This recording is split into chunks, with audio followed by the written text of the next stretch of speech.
Jake called me on a Wednesday afternoon. He was laughing. He'd just made his last mortgage payment.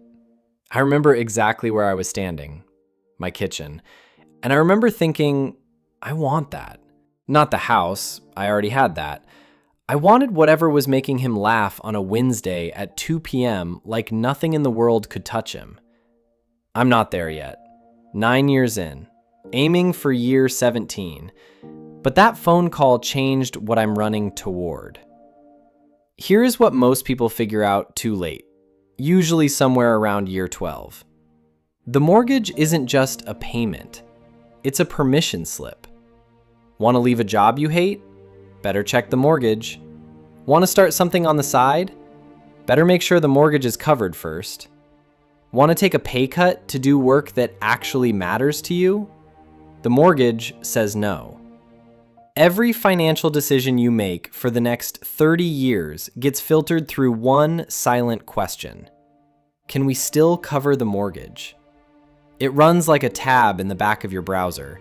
You stop noticing it, but it never closes. Later, I'll show you exactly when it finally says yes, and what that day actually looks like from the inside. Your lender showed you one number at the closing table, your purchase price. The number they didn't show you, what you'll actually pay. On a $400,000 home at today's 7% rate, over 30 years, you pay roughly $559,000 in interest alone, more than the house cost. The bank makes more on your mortgage than you paid for the property. That's the number that should have been on page 1. It wasn't. The average mortgage payment in 2025 hit $2,329. If you bought since 2022, closer to $2,845. The median household brings home around $5,400 a month after taxes. That means the mortgage alone consumes 43% of take-home pay before a single grocery gets bought. Every financial professional says the ceiling should be 28%. Most American households are running 15 points over that, not because they made bad decisions, because that's what houses cost now. Dual income household, $6,800 a month take home.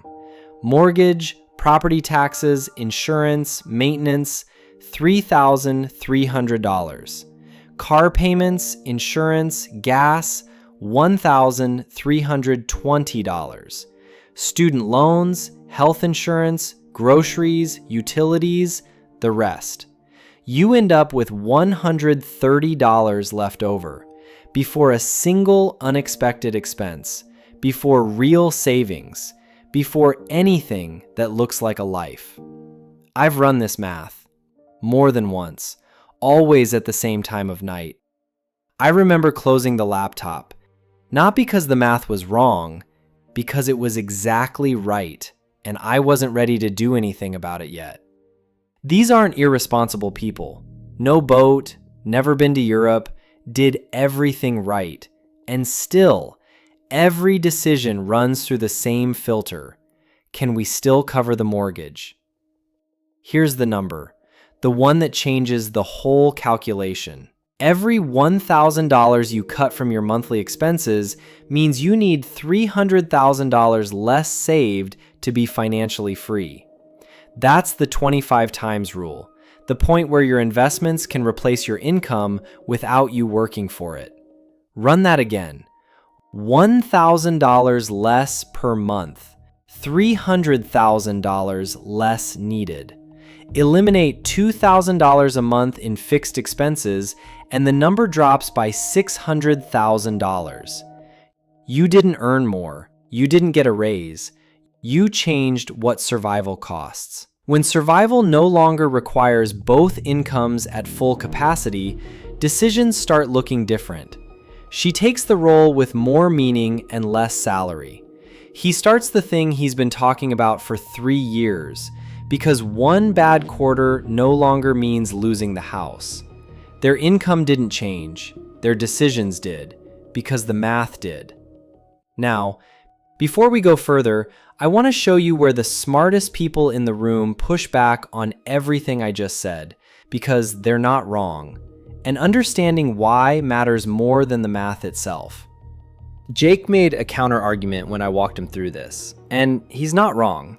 Jake's math. If your mortgage rate is below 5%, you're mathematically better off investing extra cash than prepaying principal.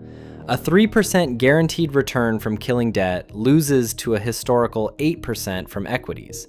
He's right. About 82% of existing mortgage holders have rates below 5%. If that's you, the spreadsheet says invest the difference. Here's what the spreadsheet doesn't know. It assumes you actually invest the difference. Most people don't. The mortgage was forced savings.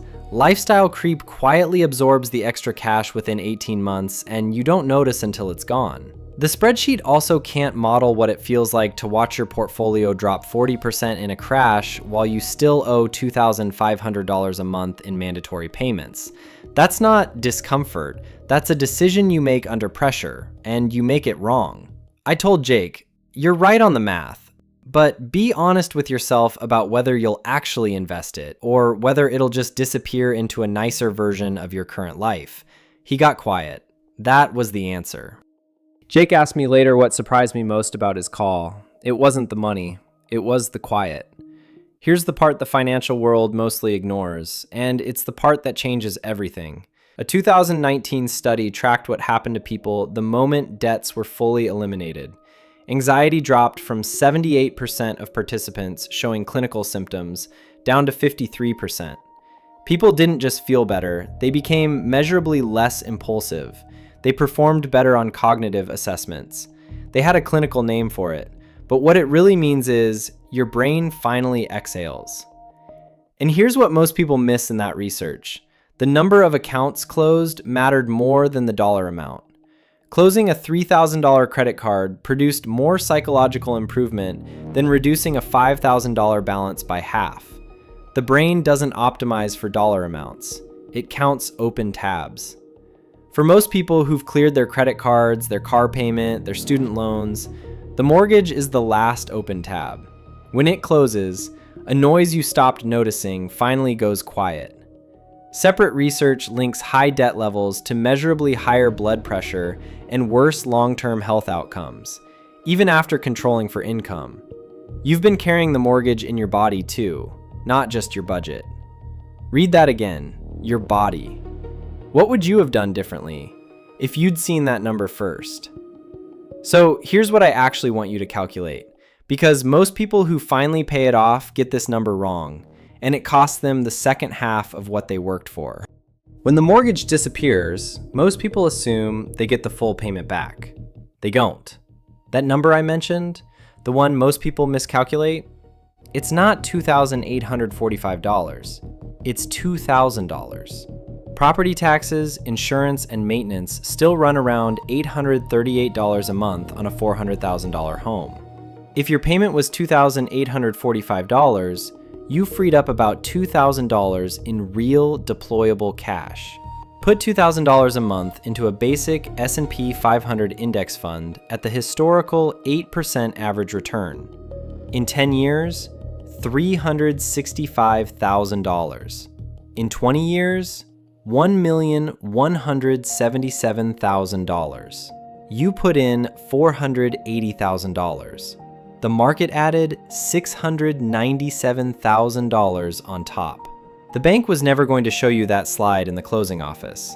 You already know these accounts. Here's the order that actually matters, and why it's different from what most people do. Jake's first move was boring. He called his lender to confirm the lien release. His second move wasn't. He automated $2,000 a month into an index fund before he had time to second guess it. That's the whole framework. The order is the point. But here's what Jake told me the morning after he made that last payment. The part no financial plan ever covers, and the reason I picked up the phone when he called. That Wednesday call finally made sense.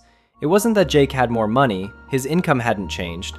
It was that the Sunday night math had stopped. Not because he got rich, because he changed what survival costs. When survival costs less, decisions stop being about what the mortgage requires and start being about what you actually want. He took a 3-week trip, not because he could afford it before, because nothing was saying no anymore. That is what every person who gets there reports. Not that they're suddenly wealthy, that they can finally choose. That's the Ben factor.